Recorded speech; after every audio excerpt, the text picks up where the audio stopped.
स्वागत है आप सभी का हमारे YouTube चैनल पर। आज मैं आपको जाति प्रथा से जुड़ी एक पुस्तक का एक अध्याय पढ़कर सुनाने जा रही हूँ, तो आप लोग ध्यान से सुनिए और जिन लोगों ने अभी तक चैनल सब्सक्राइब नहीं किया है वो सब्सक्राइब कर लिए।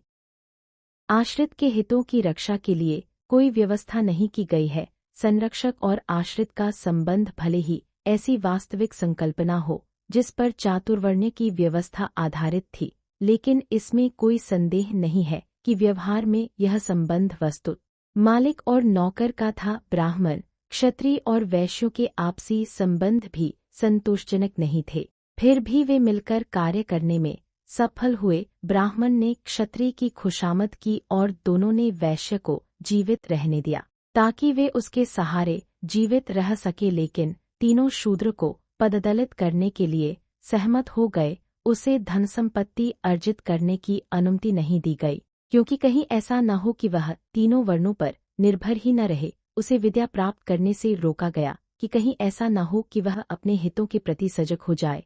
उसके लिए शस्त्र धारण करना निषिद्ध था कि कहीं ऐसा न हो कि वह उनकी सत्ता के विरुद्ध विद्रोह करने के लिए साधन प्राप्त कर ले। तीनों वर्ण शूद्रों के प्रति ऐसा ही व्यवहार करते थे। इसका प्रमाण मनु के कानून में मिलता है। सामाजिक अधिकारों के संबंध में मनु के कानून से ज्यादा बदनाम और कोई विधि संहिता नहीं है। सामाजिक अन्याय के संबंध में कहीं से भी लिया गया कोई भी उदाहरण मनु कानून के समक्ष फीका पड़ जाता है। अधिकांश जनता ने इन सामाजिक बुराइयों को क्यों सहन किया? विश्व के अन्य देशों में सामाजिक क्रांतियां होती रही हैं, भारत में सामाजिक क्रांतियां क्यों नहीं हुईं?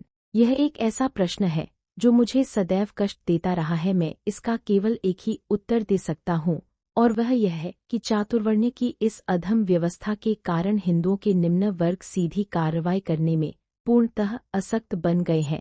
वे हथियार धारण नहीं कर सकते और हथियारों के बिना वे विद्रोह नहीं कर सकते थे। वे सभी हलवाहे थे या हलवाहे बना दिए गए थे, और उन्हें हलों को तलवारों में बदलने की कभी भी अनुमति नहीं दी गई। उनके पास संगीनें नहीं थी, इसलिए कोई भी व्यक्ति उन पर प्रभुत्व जमा लेता। चातुर्वर्ण्य के कारण वे शिक्षा प्राप्त नहीं कर सके, वे अपनी मुक्ति का मार्ग नहीं सोच सके या ज्ञात कर सके। उन्हें सदैव दबाकर रखा गया, जिससे उन्हें कभी भी छुटकारा नहीं मिल सकता था। यह ठीक है कि यूरोप में भी शक्तिशाली व्यक्ति कमजोर व्यक्ति का शोषण करने में